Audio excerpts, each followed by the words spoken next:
Hello friends, billionaire monk channel पर आप सभी का स्वागत है। दोस्तों सोचिए, आपके पास भी वही 24 घंटे हैं जो एक साइंटिस्ट, बिलियनेयर या ओलंपिक एथलीट के पास हैं। फिर फर्क कहाँ पड़ता है? फर्क पड़ता है दिमाग को यूज करने के तरीके में। कुछ लोग कम थकते हैं, ज्यादा फोकस करते हैं, जल्दी सीखते हैं और हर दिन बेहतर परफॉर्म करते हैं। और कुछ लोग सुबह उठते ही थके हुए महसूस करते हैं। वजह यह नहीं कि उनके पास कम टैलेंट है, वजह यह है कि वे अपने ब्रेन के रूल्स को समझते नहीं। आज की इस वीडियो में हम जानेंगे 8 ब्रेन रूल्स जो आपकी प्रोडक्टिविटी, क्लैरिटी, मेमोरी, फोकस और एनर्जी को नेक्स्ट लेवल पर ले जा सकते हैं। ये कोई थ्योरी नहीं है, ये डेली लाइफ की साइंस है। पहला रूल है नींद। बहुत लोग स्लीप को लग्जरी समझते हैं, लेकिन असल में नींद आपके दिमाग का रीसेट बटन है। जब आप सोते हैं तब आपका ब्रेन सिर्फ आराम नहीं करता, बल्कि साफ सफाई करता है। पुरानी थकान, कंफ्यूजन, स्ट्रेस और अननेसेसरी थॉट्स को हटाकर मेमोरी को ऑर्गेनाइज करता है। अच्छी नींद के बाद डिसीजंस आसान लगते हैं, मूड स्टेबल रहता है, इरिटेशन कम होती है और फोकस नेचुरली बढ़ जाता है। लेकिन आज हम में से बहुत लोग रात को मोबाइल स्क्रॉल करते रहते हैं, नेटफ्लिक्स देखते रहते हैं और फिर सुबह हैवी आइज और डल माइंड के साथ उठते हैं। अगर आप चाहते हैं कि आपका दिन फ्रेश, काम और प्रोडक्टिव हो, तो नींद को प्रायोरिटी देना ही पड़ेगा। दूसरा रूल है एक्सरसाइज। बहुत लोग समझते हैं एक्सरसाइज सिर्फ बॉडी के लिए है, लेकिन सच ये है कि ये माइंड के लिए फ्यूल है। जब आप थोड़ा वॉक करते हैं, स्ट्रेच करते हैं या कोई भी फिजिकल मूवमेंट करते हैं, तो ब्रेन ज़्यादा एक्टिव हो जाता है। शरीर चलने से ब्लड फ्लो बढ़ता है, इमोशंस रिलीज होते हैं और माइंड का फॉग कम होने लगता है। कई बार हम मेंटली स्टक होते हैं, लेकिन बस 10-20 मिनट की वॉक हमारे थॉट प्रोसेस को फिर से खोल देती है।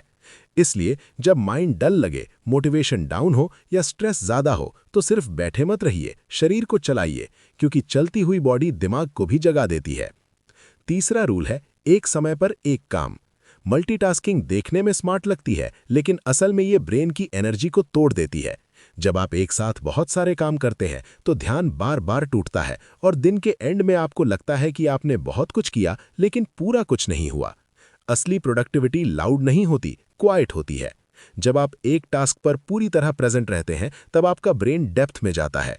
वही डेप्थ क्रिएटिविटी, क्वालिटी और स्पीड लाती है। इसलिए अगली बार जब काम शुरू करें, तो खुद से पूछिए कि क्या मैं इस मोमेंट में सच में इसी काम में हूं? अगर जवाब नहीं है, तो डिस्ट्रैक्शन हटाइए और सिर्फ एक काम पर उतर जाइए। चौथा रूल है स्ट्रेस को कंट्रोल करना। स्ट्रेस बाहर से हमेशा दिखाई नहीं देता, लेकिन अंदर से बहुत कुछ बिगाड़ देता है। ये फोकस को कमजोर करता है, स्लीप को डिस्टर्ब करता है, डिसीजंस को डर से भर देता है और एनर्जी को धीरे धीरे खत्म कर देता है। कई बार हम स्ट्रेस को नॉर्मल मान लेते हैं, जैसे ये जिंदगी का हिस्सा ही है। लेकिन सच ये है कि स्ट्रेस एक सिग्नल है कि कहीं बैलेंस बिगड़ रहा है। इसका सल्यूशन भागना नहीं है, बल्कि रुकना है। कुछ देर के लिए पॉज लीजिए, डीप ब्रेथ लीजिए, बॉडी को मूव करिए और खुद से पूछिए कि अभी आपको क्या चाहिए, रेस्ट, क्लैरिटी या स्पेस। स्ट्रेस को इग्नोर करने से वो बढ़ता है, समझने से वो मैनेज होता है। पांचवा रूल है रेपिटेशन। हमारा ब्रेन एक बार देखकर या सुनकर चीजें लंबे समय तक याद नहीं रखता। जो बात बार बार दोहराई जाती है, वही मेमोरी का हिस्सा बनती है। इसी वजह से सॉन्ग्स, हैबिट्स और डेली पैटर्न्स हमारे माइंड में बैठ जाते हैं। अगर आप कोई स्किल सीखना चाहते हैं, कोई माइंडसेट बदलना चाहते हैं या कोई गोल हासिल करना चाहते हैं, तो उसे रिपीट करना बहुत जरूरी है। बार बार पढ़ना, बार बार सुनना, बार बार लिखना, यही लर्निंग को मेमोरी में बदलता है। इंस्पिरेशन एक मोमेंट है, लेकिन रेपिटेशन ट्रांसफॉर्मेशन है। इसलिए किसी भी गुड आइडिया को बस पास मत होने दीजिए, उसे अपने माइंड में बसाइए। छठा रूल है विजुअल्स टेक्स्ट से ज्यादा पावरफुल होते हैं। हमारा दिमाग पिक्चर्स को जल्दी समझता है और ज्यादा देर तक याद रखता है। इसलिए अगर आप सीखना, समझना या याद रखना चाहते हैं, तो सिर्फ वर्ड्स पर डिपेंड मत रहिए। Mind maps, diagrams, charts, colour notes, sketches, ये सब ब्रेन को एक्टिव रखते हैं। विजुअल्स इंफॉर्मेशन को सिर्फ पढ़ने वाली चीज नहीं, बल्कि महसूस करने वाली चीज बना देते हैं। इसी कारण कोई स्ट्रॉन्ग इमेज बिना बोले भी दिमाग में गहरी छाप छोड़ सकती है। अगर आप अपने गोल्स को विजुअल रूप में देखेंगे, तो वो सपना नहीं, डायरेक्शन बन जाएगा। सातवां रूल है इमोशन ही एक्शन को ड्राइव करता है। इंसान सिर्फ लॉजिक से नहीं चलता, इमोशन से चलता है। जब किसी काम से दिल जुड़ जाता है, तब वही काम आसान नहीं, मीनिंगफुल लगने लगता है। कोई गोल सिर्फ लिस्ट बनकर रह जाता है अगर उसके पीछे इमोशनल रीजन ना हो, लेकिन जब रीजन दिल से जुड़ता है तब डिसिप्लिन भी नेचुरल लगने लगती है। इसलिए अपने हर गोल से एक इमोशनल कनेक्शन बनाइए।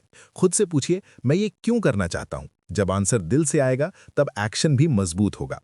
इमोशन ही वो हिडन इंजन है जो ऑर्डिनरी एफर्ट को पावरफुल बना देता है। 8वां रूल है, दिमाग को ब्रेक्स चाहिए। हम बहुत बार मशीन की तरह काम करना चाहते हैं, लेकिन ब्रेन मशीन नहीं है, उसे भी रेस्ट, पॉज और रिकवरी चाहिए। लगातार बिना ब्रेक काम करने से फोकस टूटता है, माइंड ब्लैंक होने लगता है और क्रिएटिविटी गिर जाती है। ब्रेन की नेचुरल रिदम होती है और कुछ समय बाद उसे रिचार्ज करना पड़ता है। छोटे ब्रेक्स जैसे 5 मिनट की वॉक, आंख बंद करके बैठना, डीप ब्रीदिंग या बस थोड़ा साइलेंस दिमाग को वापस शार्प बना सकते हैं। ब्रेक लेना लेजीनेस नहीं है, ये परफॉर्मेंस का पार्ट है। कभी-कभी सबसे प्रोडक्टिव काम होता है थोड़ा रुक जाना। तो दोस्तों, आज की इस वीडियो से सबसे बड़ा लेसन ये है कि आपका ब्रेन आपका दुश्मन नहीं है, बस उसे सही तरीके से ऑपरेट करना आना चाहिए।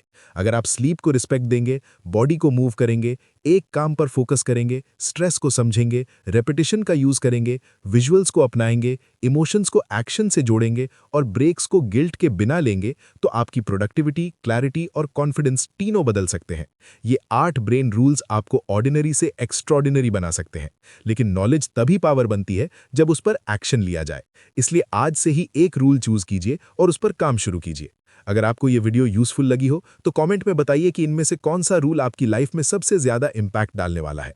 वीडियो पसंद आई हो तो लाइक, शेयर और सब्सक्राइब जरूर कीजिए, क्योंकि ऐसी ही पावरफुल बुक समरीज और माइंड चेंजिंग कंटेंट हम आगे भी लाते रहेंगे। मिलते हैं नेक्स्ट वीडियो में। धन्यवाद।